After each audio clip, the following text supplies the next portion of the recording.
Hi, my name is Nina, and I moved far away from my home in Texas to help take care of a family in Asheville, North Carolina. The house was huge. It sat on top of a hill with trees all around, and had old wooden floors that made funny creak-creak sounds when you walked on them. I loved it right away. The family was very kind. Mr. and Mrs. Harris had a baby named Luca, and a dog named Pickles. But from the very first day, they told me one very strange rule. "Never go upstairs," Mr. Harris said. "That floor is off limits." "But why?" I asked. Mrs. Harris just smiled too quickly. "Just stay downstairs, Nina. Everything you need is down here." That made me feel a little weird, but I said okay. Still, I couldn't help noticing it. The staircase was tall and narrow, and at the very top was a single door. It was always shut, always locked. Sometimes, when I walked past, I thought I heard something behind it. A soft scratch, or a slow, low thump. Once, I heard a whisper, but I told myself it was nothing. Maybe a raccoon on the roof, maybe the wind, maybe I was imagining things.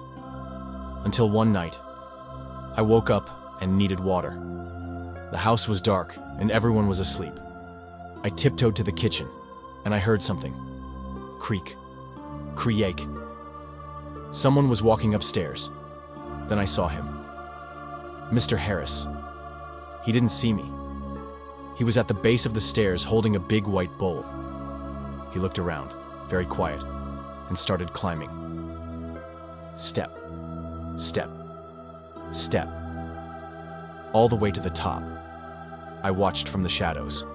When he got to the locked door, he unlocked it. He used a small silver key and slowly opened the door. Inside it was completely dark. He stepped in, and then the door shut behind him. My heart was pounding. Boom, boom, boom. What was up there? I ran back to bed, pulled the blanket over my head, and didn't sleep at all. The next morning, I tried to act normal. I wanted to ask him what was up there, but I was scared. What if he got mad? What if he said it was nothing? But I knew what I saw. That night, I stayed awake again. I waited. I watched the hallway. 3:07 a.m. He did it again. Bowl in hand. Back up the stairs. Into the locked door. Then, I heard something new. A deep, low growl. Grrrr! Followed by something scraping across the floor. Then a voice.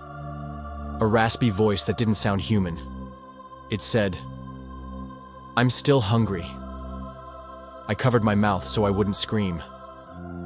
The next day I tried to leave. I told Mrs. Harris I wasn't feeling well. I said I wanted to visit my family. But she looked at me strangely. Her eyes didn't blink. "You promised to stay," she said.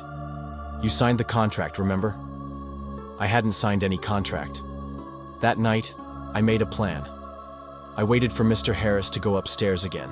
I hid near the corner where he couldn't see me. When he went inside the room with the bowl, he left the door open for just a second. And I saw something. Two big, glowing yellow eyes staring out. They looked straight at me. I froze. Couldn't move. Couldn't breathe. Then the door slammed shut. Bang! I ran. I packed my bag in 10 seconds. I didn't even grab my shoes. I ran down the hill, through the trees, all the way to the gas station at the bottom of the road. A man working there helped me call a cab. I didn't stop shaking until I got to the city. I never went back. I told people what happened, but no one believed me. They said the Harris house is just an old house. They said it's empty now. But every once in a while, someone hiking near that hill says they hear a noise coming from the upstairs window. A voice that whispers, "I'm still hungry."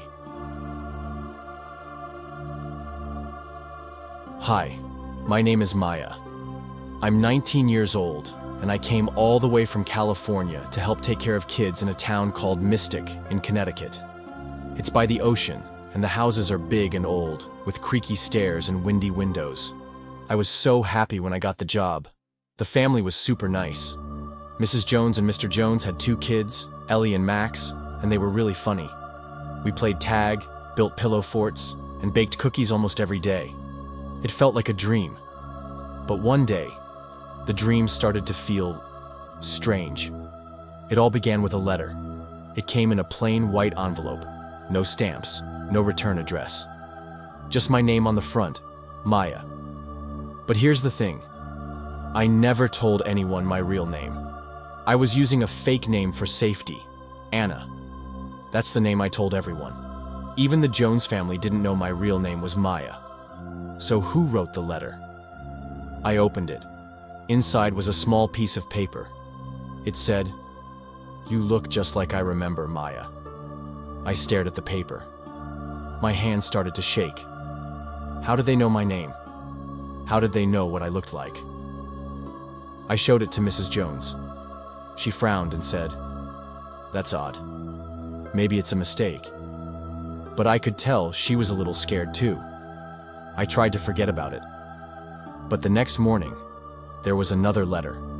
This one said, "You can change your name, but I'll always know who you are." My chest got tight. I didn't feel safe anymore. My room suddenly felt too big, too quiet, too dark. I checked all the windows. Locked. I checked the door. Locked. But the letters still came. Every single day. Then something even scarier happened. One morning, Mrs. Jones and I took Ellie and Max to the playground. A man was sitting on a bench near the swings. He was old, with white hair and dark glasses. He looked at me and smiled.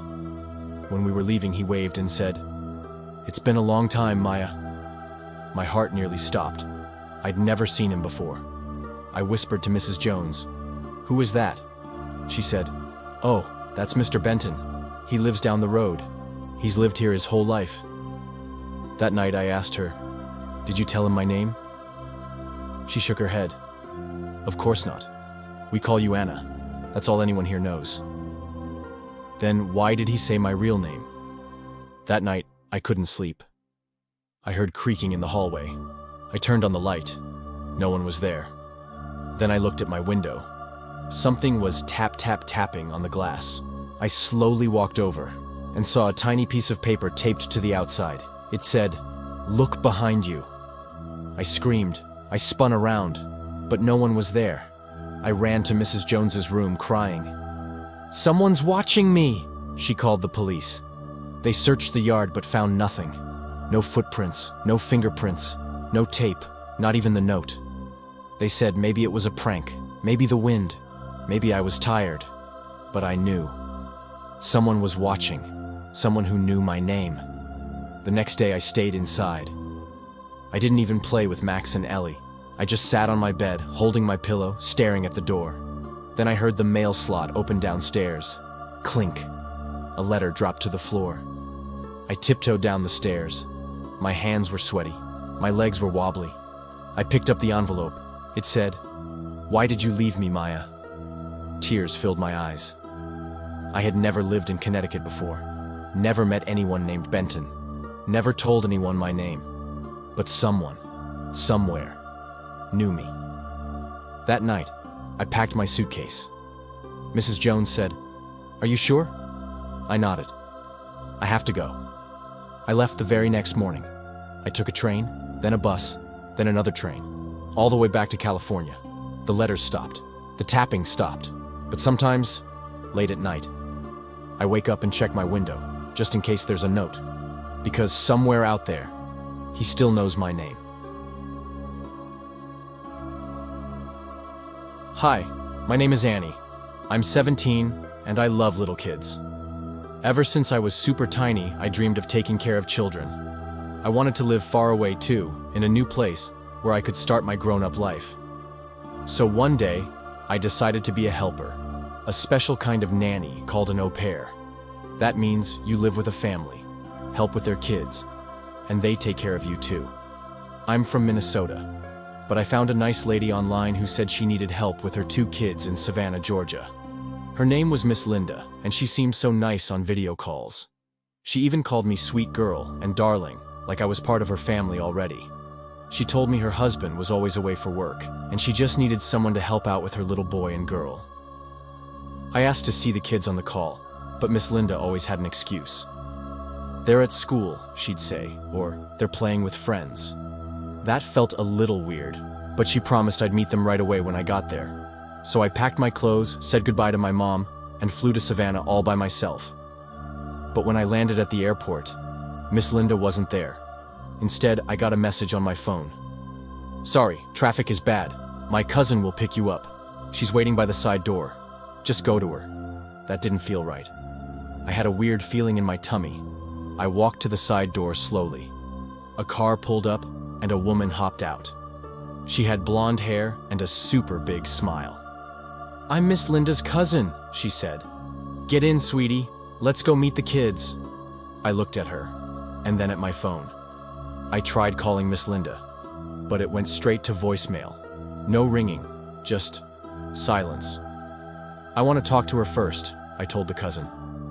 "Oh, honey," she said, still smiling. "She's waiting at the house. Come on now." My legs felt shaky, but I was tired from the plane, and I didn't know what else to do. So, I got in the car. As we drove, the cousin kept chatting and laughing. She asked me lots of questions about my school, my family, my favorite color. But every time I asked about Miss Linda or the kids, she just said, "You'll love them," and changed the subject. The buildings outside turned into trees, then warehouses, then empty fields. I opened Google Maps on my phone, and my heart dropped. We were going the wrong way. I asked her, "Where are we going?" She smiled and said, "Oh, sweetie, it's just a shortcut." No, it wasn't. My mouth went dry.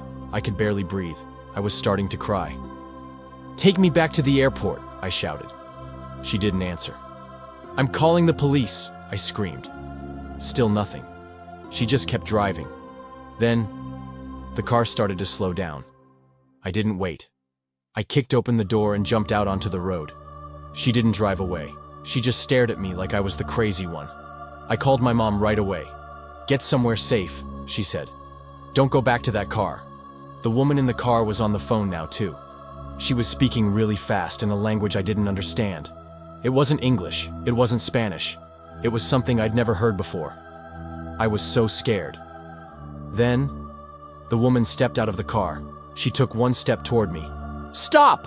I yelled. "I'm on the phone with the police." She froze. Then, without a word, she threw my suitcase onto the road, slammed her door shut, and sped away. I wrote down her license plate. Then I started crying. My mom stayed on the phone with me the whole time.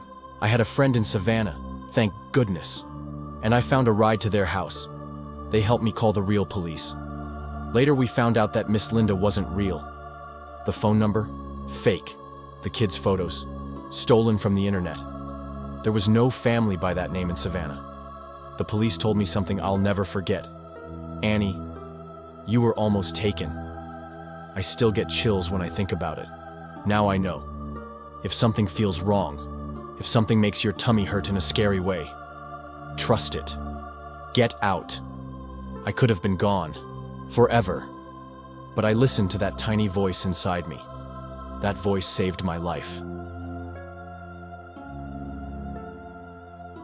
My name is Elaine, and I was so excited when I came all the way from Germany to live in America.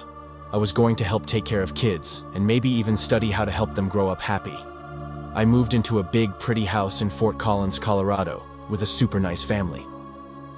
The mountains were huge, the trees were tall, and the sky was really blue.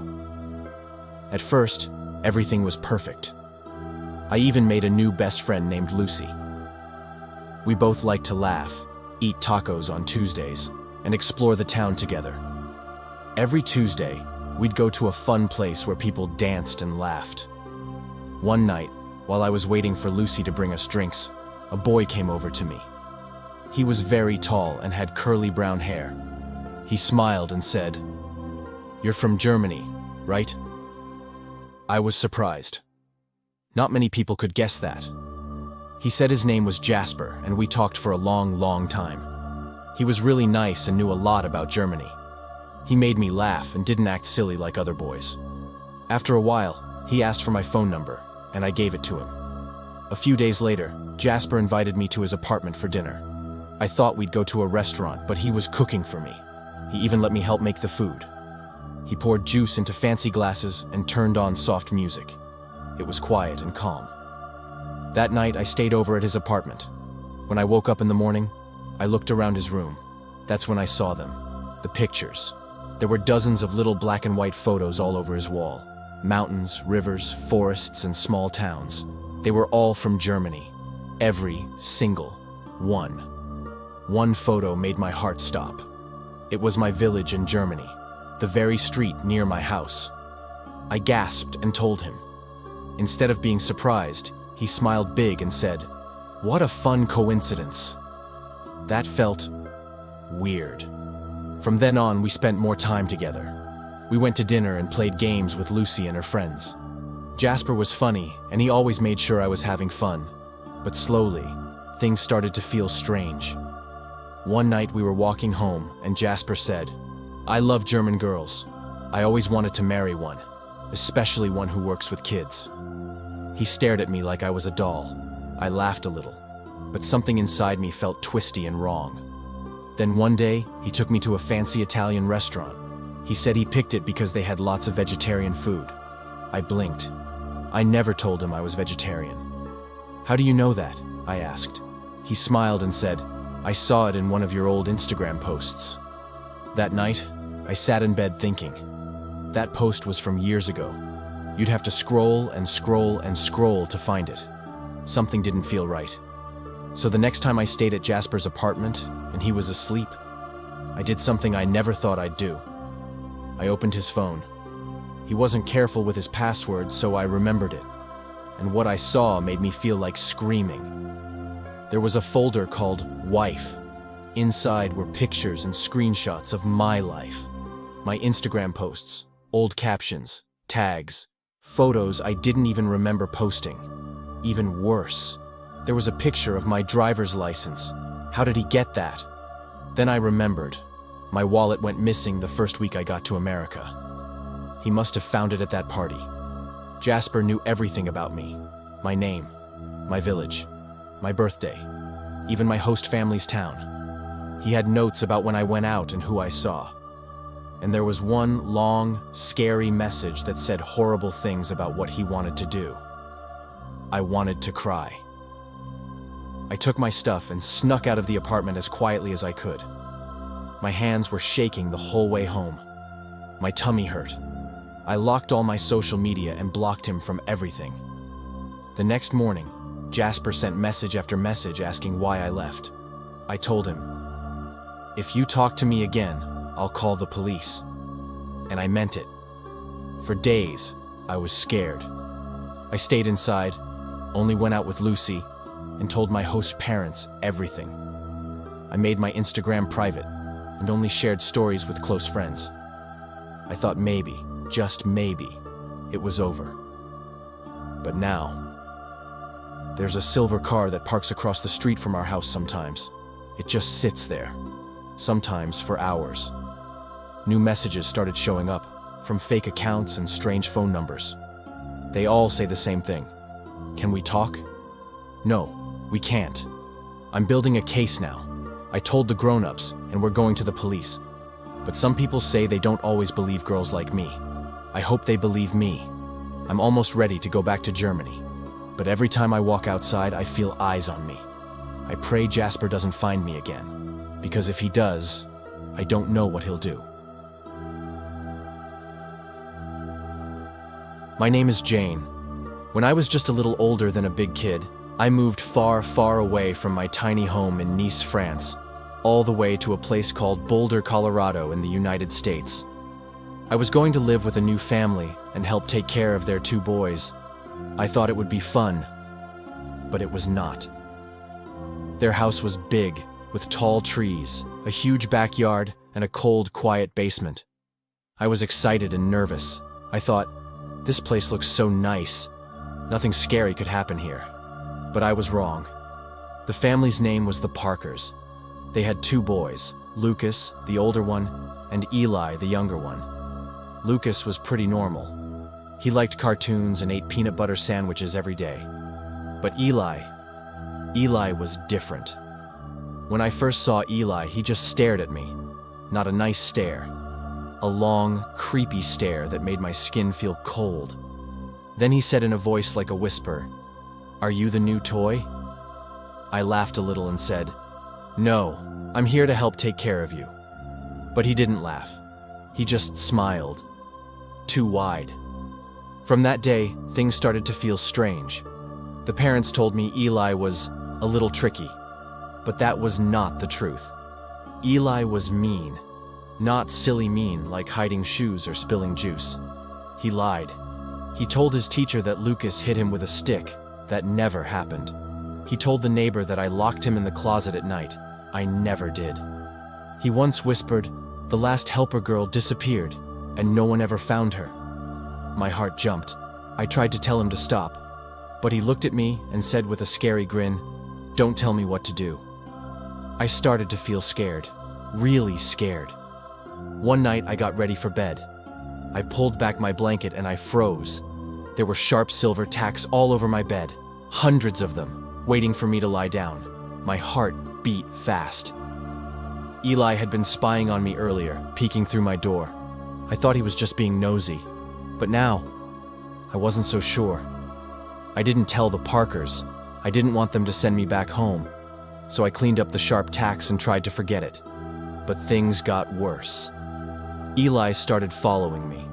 I'd be folding towels, and I'd see him peeking from the hallway, just staring. When I cooked dinner, I'd turn around, and he'd be there, not blinking, not smiling, just watching. One afternoon, I was watering flowers in the backyard when I smelled something bad, like old milk mixed with garbage. I followed the smell to a patch of dirt that looked fresh. I grabbed a tiny shovel and dug just a little, and then I screamed. There were 3 dead rabbits buried there. Their fur was messy and their bodies were all tangled. One had string tied around its legs. I ran inside shaking. I told Mr. and Mrs. Parker. They looked a little worried, but not much. They asked Eli, "Did you do this?" He smiled sweetly and said, "Nope," and they believed him. That night, I locked my door. But 1 week later, I woke up in the dark. I heard a sound, something moving. I opened my eyes and saw a shadow standing by my bed. It was Eli. He was holding something shiny. It was a kitchen knife. I screamed and screamed. When the Parkers came running in, the knife was gone. Eli had hidden it under the bed. I told them what I saw, pointed to the knife handle. Mr. Parker pulled it out and showed it to Eli. Eli just smiled and said, "I've never seen that before." And they believed him again. I told them my door was locked. He must have picked the lock, but they just shook their heads. The next morning, it got even worse. Mrs. Parker called me to the living room. She was holding my purse, and inside was a shiny pearl necklace. She said I stole it. I told her no, I had never even seen it before, but she said, "You need to leave." I looked down the hallway and saw Eli, smiling. That day, I flew back to France. I cried the whole way. My heart felt broken. Eli had ruined everything. He tricked me, scared me, and made me leave. Even now, many years later, I still live in the United States. I have a good job, good friends.